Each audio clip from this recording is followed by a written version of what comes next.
Hi everyone, exam medicine channel में आप सभी का स्वागत है। हम बात करने वाले इलाहाबाद यूनिवर्सिटी की और आपके जो नॉन टीचिंग पोस्ट है उसमें सभी के लिए इंग्लिश कंपलसरी है सिलेबस, जिसमें से आपके कुछ टॉपिक हो चुके हैं और मैंने आपको बताए भी हैं। उम्मीद करते हैं आप अपने स्तर से भी पढ़े होंगे।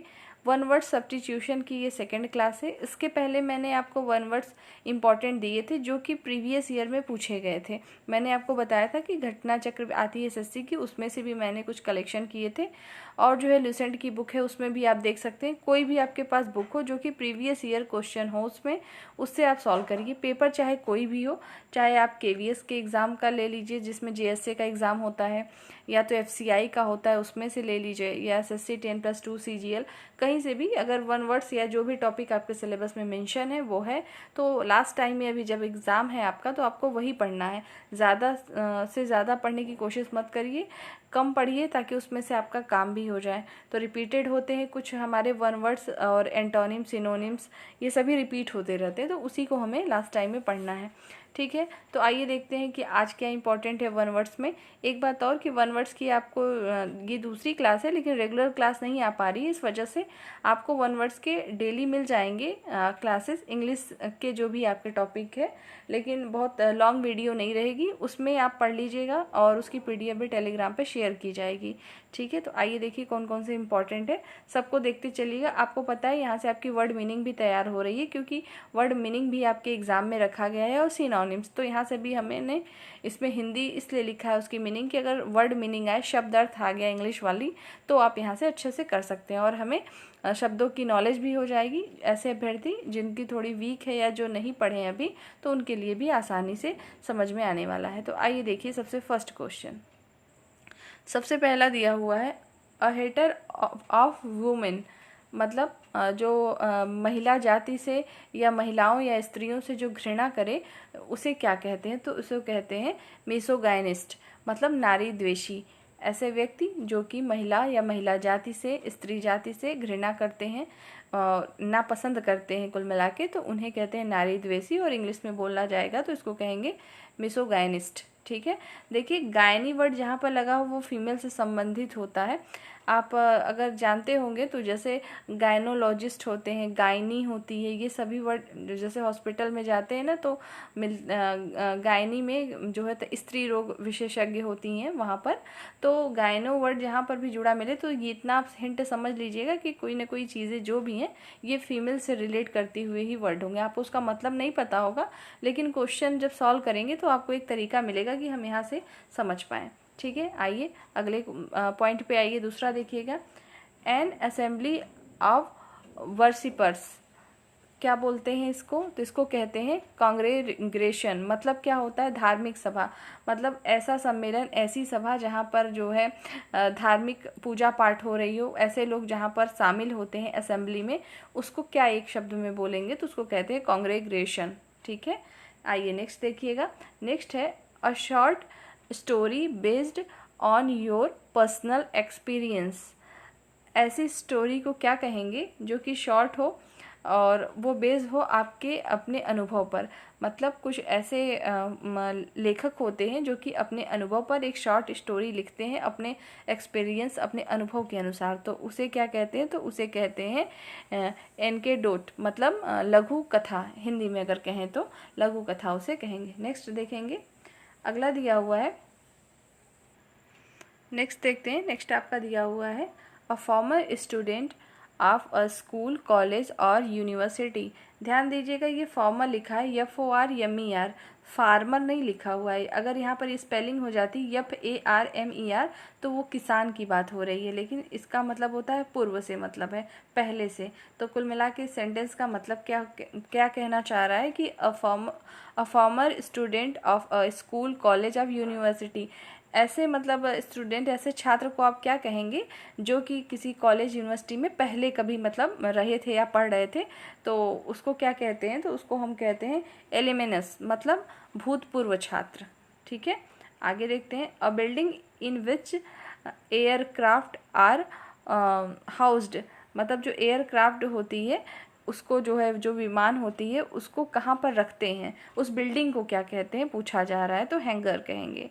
मतलब विमानशाला, जहाँ पर जो है एयर क्राफ्ट को, मतलब एयर को, वायुयान और ये सभी चीज़ों को जो रखे जाते हैं विमान को, उसका जो जगह होता है उसी को हम कहते हैं हैंगर। जैसे गराज होता है ना, उसमें गाड़ियाँ खड़ी करते हैं, तो उसी तरीके से जितने भी हमारे यातायात के साधन है सबको रखने की एक स्पेस होता है, उसी को पूछा जा रहा है कि उस बिल्डिंग को क्या कहेंगे, मतलब जहाँ पर एयरक्राफ्ट को के हाउस को क्या कहेंगे, या उसको जहाँ रखा जाता है उस स्थान का नाम, तो उसको हैंगर कहेंगे, और जिसको हम हिंदी में बोलना चाहे तो विमानशाला कहेंगे।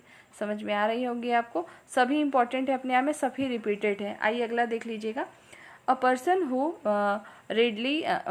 राइडली बिलीव्स अदर, मतलब ऐसे पर्सन को क्या कहेंगे जो कि कुछ पर्सन ऐसे होते हैं ना कि तुरंत बिलीव कर लेते किसी पर भी, तो उसको कहते हैं क्रूडेलस, मतलब भोला भाला, भोले भाले लोग होते हैं ना, कोई किसी ने कुछ भी कहा उस पर भरोसा कर लिया, वही चीज़ है। आगे देखेंगे। A list of books and writing of one author और मोर सब्जेक्ट, वन सब्जेक्ट, इसका मतलब क्या होता है, फिर से सुनिएगा। A list of books and writing of one author और वन सब्जेक्ट, मतलब ऐसे बुक लिस्ट को क्या कहेंगे जो कि एक ही ऑथर के द्वारा और एक ही सब्जेक्ट पर लिखा गया हो, ठीक है, तो उसे ग्रंथ सूचक कहेंगे। और अगर इंग्लिश में बोलना चाहें तो उसको क्या कहेंगे, बिब्लियोग्राफी कहेंगे ग्रंथ सूचक को, मतलब एक ही ऑथर के द्वारा एक ही सब्जेक्ट पे जो चीज़ लिखी जाए उसको कहते हैं। देखिए, वन वर्ड सब्स्टिट्यूशन पढ़ने में अच्छा लगता है, चीज़ें नई नई पता चलती हैं। हिंदी में तो हम पढ़ते ही हैं अनेक शब्दों के लिए एक शब्द, लेकिन इसमें कुछ अच्छी इंटरेस्टिंग टॉपिक होता है ये, अगर आप पढ़ेंगे अपने से भी तो आपको अच्छा लगेगा। आइए देखते हैं। अगला दिया है a place where clothes are kept, मतलब ऐसी प्लेस को क्या कहेंगे जहाँ पर क्लॉथ्स यानी कपड़ों को रखा जाता है, आपको बताना है। तो उसको क्या बोलते हैं, तो उसे कहेंगे वार्डरोब। वार्डरोब मतलब क्या होता है, अलमारी होती है जहाँ पे हम कपड़े रखते हैं। वार्डरोब का मतलब क्या है, a place where clothes are kept, जहाँ पर कपड़ों को रखा जाएगा। आगे देखेंगे। A man who waste his money and luxury, मतलब ऐसे व्यक्ति को क्या कहेंगे कि जो अपनी मनी को वेस्ट करता हो फालतू के खर्च में, जिसको फिजूल खर्ची कहते हैं, तो उसको कहते हैं एक्स्ट्रावेगेंट। एक्स्ट्रावेगेंट का मतलब क्या होता है, फिजूल खर्च करना, ठीक है। मतलब a man who waste his money on luxury, मतलब जो लग्जरियस लाइफ जीना चाहे और फिजूल के खर्चे करे उसी को क्या कहते हैं, एक्स्ट्रावेगेंट कहते हैं। नेक्स्ट आइए देखिएगा। A place of permanent residents, मतलब ऐसे प्लेस को क्या कहेंगे जहाँ पर स्थायी निवास लोग करने के लिए आते हैं ना, रेसिडेंशियल प्लेस होता है ना, उसी चीज़ को, तो उसको कहेंगे डोमिसाइल, ठीक। आगे देखेंगे। A person who rides horse in race as an occupation. Occupation मतलब क्या होता है, तो व्यवसाय होता है, मतलब ऐसे पर्सन को क्या कहेंगे जो कि पेशे से या व्यवसाय के रूप में हॉर्स राइड करता हो, मतलब जो घुड़सवारी होती है वो करता हो, रेसिंग करता हो, तो उसको कहते हैं जॉकी, मतलब पेशेवर घुड़सवार को जॉकी कहेंगे। अब जैसे मान लीजिए अगर आप कभी कहीं गए, आपका मन एक इच्छा हो गया किसी व्यक्ति का कि हमें जो है घुड़सवारी करना है, तो वो जो है उसको जॉकी नहीं बोलेंगे, जो परमानेंट उसी पेशे में हो, एक्यूपेशन में हो, उसी को बोलेंगे। समझ में आ रहा होगा आपको। आप ये जो पढ़ रहे हैं ये आपको जहाँ कहीं पे भी वन वर्ड्स आएगा वहाँ हर जगह ये काम आएगा आपको। इलाहाबाद हाई कोर्ट में जो आपके अभी एग्ज़ाम होंगे, जो भी फॉर्म आने वाले हैं RO के, तो वहाँ पर भी ये आपको बहुत ही काम आने वाले हैं। आइए अगला देख लेते हैं क्या दिया हुआ है। नेक्स्ट दिया है हमारा अ ज्योमेट्रिकल फिगर विथ 8 साइड। ऐसे ज्यामिति फिगर, मतलब फिगर को कहेंगे जो चित्र कह सकते हैं, ज्यामिति जो इमेज बनाई जाती है 8 साइड की, मतलब 8 उसमें साइड्स होते हैं पूरे, उसको क्या कहेंगे। तो देखिए आपने ऑक्टेल पढ़ा, ऑक्ट जहाँ पर भी आता है वहाँ 8 से मतलब होता है, मतलब 8 से, अष्टभुज से मतलब होता है, ठीक है। ऑक्टेगन हो जाएगा अष्टभुज, ठीक है, जो 8 साइड होते हैं, ठीक है। आगे देखिएगा। Animals that feed on plants. ऐसे एनिमल्स, ऐसे जानवर को क्या कहेंगे जो कि पेड़ पौधे या घास, पेड़ पौधे ना कह के आप कह सकते हैं हरी पत्तियों घास फूस पे डिपेंड होता है, उसे क्या कहेंगे, तो उसको कहते हैं हर्बीवोरस, मतलब शाकाहारी, ठीक है। और अगला देखेंगे, a person who can use both hands equally well. मैंने आपको शायद कल ये बताया था, कल नहीं मतलब जब नेक्स्ट पिछली आपको प्रीवियस क्लास लिया गया था वन वर्ड्स का, तो बताया था और एग्जाम्पल लिया था आपको मूवी का, वो 3 इडियट मूवी का मैंने एग्जाम्पल लिया था। मैंने बताया था कि एम्बीडेक्स्टरस होते हैं, मतलब सव्यसाची का मतलब ऐसा वेल ट्रेंड होता है उनका माइंड कि दोनों हाथों से वो इक्वली वर्क कर सकते हैं। तो उसमें मैंने ये भी बताया था कि अगर आपने वो मूवी तो लगभग सभी ने देखी होगी, तो उसमें आपको देखा होगा कि जो मेन रहता है वायरस, वो दोनों हाथों से लिख सकता है, तो उसको कह सकते हैं आप एम्बीडेक्स्टरस। ठीक है, आइए अगला देखेंगे, a study of the human race को क्या कहेंगे, मतलब जो मानव जाति की जो स्टडी अध्ययन करे उसको क्या कहते हैं, तो उसको उस विज्ञान को क्या कहते हैं, तो इथेनोलॉजी कहेंगे। नेक्स्ट है, ability to go on in spite of difficulties, मतलब ऐसे एबिलिटी मतलब ऐसी योग्यता को क्या कहेंगे जो कि मतलब बाधाएं आ रही हैं बीच में, फिर भी दृढ़ संकल्प से आगे बढ़ रहे हैं। जैसे आप सभी लोगों की लाइफ में भी है, स्टूडेंट लाइफ में कम तो है नहीं, है तो सभी की लाइफ में, लेकिन स्टूडेंट लाइफ में इस समय कुछ ज़्यादा ही ये सब चीज़ें चल रही हैं। मतलब आपके अंदर इतनी योग्यता होनी चाहिए कि आपके सामने कोई भी बाधा आए, चाहे आप देखते होंगे कि पेपर कैंसिल होता है, कोर्ट में मैटर जाता है, फिर भी सभी हम सब लोग प्रयासरत हैं, आज नहीं कल तो सिलेक्शन लेना है। तो इसी को क्या कहते हैं, इसी को कहते हैं परसेवरेंस, मतलब ability to go on ability to go on in spite of difficulties. ठीक है, आगे देखेंगे, a person who pretends to be what he is not, मतलब ऐसे व्यक्ति को आप क्या कहेंगे कि वो जो है नहीं उसको प्रिटेंड करता है। मतलब कुछ ऐसे व्यक्तियों से आप मिलेंगे कि वो उतने अच्छे हैं नहीं जितने अच्छा होने का दिखावा कर रहे हैं। ठीक है, तो उन्हीं को कहते हैं इम्पोस्टर, मतलब धोखेबाज या ढोंगी। ठीक है, आगे देखेंगे, a voice that can not be heard, मतलब ऐसी वॉइस, ऐसी आवाज़ को क्या कहेंगे जो कि जिसे सुना न जा सके, सुनने में कठिनाई हो, मतलब उसको सुना ही नहीं जा सकता, तो उसको क्या कहते हैं। देखिए ऑडियो सुनते हैं आप ना, तो उसी से इसको याद कर लीजिएगा, इनऑडिबल, जो कि सुनने योग्य ना हो, सुनाई न दे। आगे देखेंगे, अ पर्सन हु राइट्स, देखिएगा अगला हमारा दिया है, अ पर्सन हु राइट्स डेकोरेटली, मतलब ऐसे पर्सन को क्या कहेंगे जो कि जिनकी लिखावट बेहद ही खूबसूरत होती है। जो अभी आप फ्रंट पे लिखा हुआ देख रहे हैं, इसको तो बिल्कुल नहीं कहेंगे, जस्ट अपोजिट है इसका।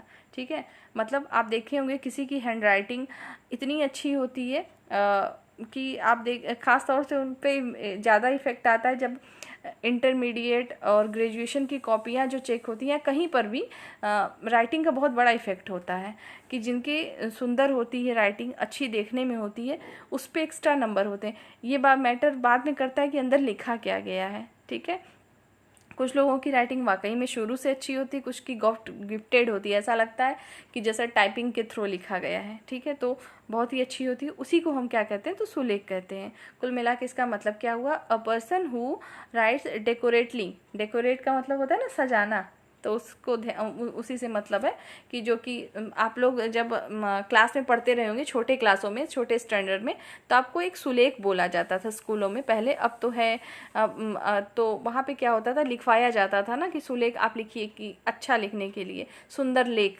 उसीलिए उसको सुलेख कहते हैं, और इसको इसी को सुलेखक कहते हैं। मतलब कैलीग्राफर को क्या कहते हैं, कैलीग्राफर का मतलब होता है सुलेखक, मतलब सुंदर अक्षर, सुंदर लिखने वाले को। आगे देखिएगा, अगला हमारा दिया हुआ है, अ post with little work but high salary, मतलब कि पोस्ट तो छोटी है लेकिन सैलरी जो है बहुत हाई है, मतलब ज़्यादा हाई मिले, मतलब कुल मिला के आराम की नौकरी।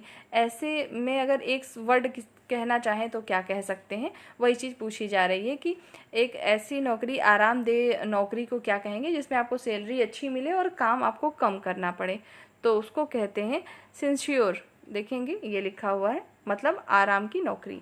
आगे देख लीजिएगा, अगला दिया हुआ है, अ person who is physically depend on a substance, मतलब एक ऐसा व्यक्ति जो कि किसी दूसरी चीज़ पर आश्रित हो, मतलब फिजिकली रूप से, तो उसको कहते हैं एडिक्ट। एडिक्ट का मतलब लत लगना। कुछ लोग को किसी चीज़ की आदत होती है कि वो उसके बिना नहीं हो सकते, कुछ फिजिकली लेते हैं। मान लो कोई जैसे किसी को चाय की होता है ना, चाय नहीं पिया सुबह तो उनका दिन भर सही नहीं जाएगा, तो एक फिजिकली एडिक्ट हो जाना किसी चीज़ पर। ठीक है, बहुत सारे लोग ड्रग्स पे होते हैं, ये सब सुनते होंगे आप लोग, तो वही चीज़ है इसमें कि अ person who is physically depend on a substance, मतलब एडिक्ट इसका होगा एक वर्ड में। आगे देखेंगे, a child born after the death of its father is called. ऐसे बच्चे को आप क्या कहेंगे, जिसका जन्म उसके पिता के मरणोपरांत हुआ हो, मतलब उसके पिता नहीं है उसके बाद उसका जन्म हुआ हो। तो ऐसे बच्चों को क्या इसको कहते हैं अ पॉस्ट्यूमस चाइल्ड। देखिए, पॉस्ट्यूमस का मतलब सिर्फ होता है मरणोपरांत। चूंकि यहाँ चाइल्ड की बात हो रही है इसलिए यहाँ चाइल्ड है। यहाँ पे आपसे कुछ भी पूछा जा सकता है, जहाँ कहीं भी ये वर्ड देखें या पॉस्ट्यूमस, तो उसका मतलब जान लीजिएगा मरणोपरांत होता है। ठीक है, a child born after the death of its father is called, मतलब ऐसा बच्चा जो कि अपने फादर के डेथ के बाद जन्मा हो, तो उसको क्या कहते हैं, अ पॉस्ट्यूमस चाइल्ड। आगे देखेंगे, अवार ऑफ रिलीजियंस। अवार ऑफ रिलीजन्स को क्या कहते हैं, तो उसको कहते हैं क्रूसेड। क्रूसेड का मतलब होता है धर्म युद्ध या जिहाद।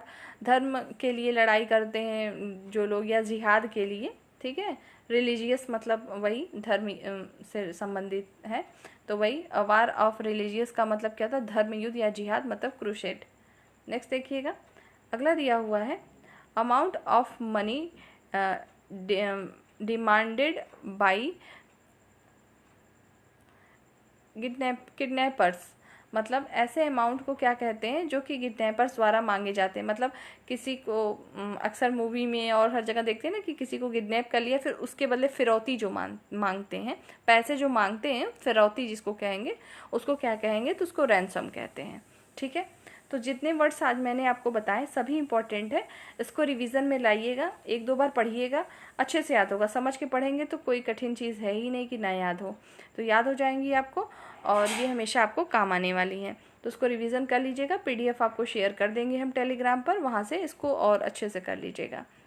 तो एक चीज़ और है कि जब जैसे मान लीजिए अगर आपने इसको कभी पढ़ा नहीं है अभी तक, और कुछ ऐसे अभ्यर्थी होंगे कि वो हर एक एग्ज़ाम दे रहे हैं, एसएससी का दे रहे हैं, तो उनकी ये चीज़ें थोड़ी सी तैयार होती हैं, तो उनके लिए तो पीडीएफ पढ़ा तो भी काम हो जाएगा। लेकिन अगर आपने अभी कभी पढ़ा नहीं है तो उसको एक बार वीडियो देखेंगे तो आपको अच्छे से समझ में आएगा कि हमको कैसे पढ़ना है और कैसे याद करना है। ठीक है, तो चलिए नेक्स्ट वीडियो में हम नई टॉपिक के साथ फिर मिलेंगे। रिवीजन बेहतर ढंग से करते रहें। जय हिंद।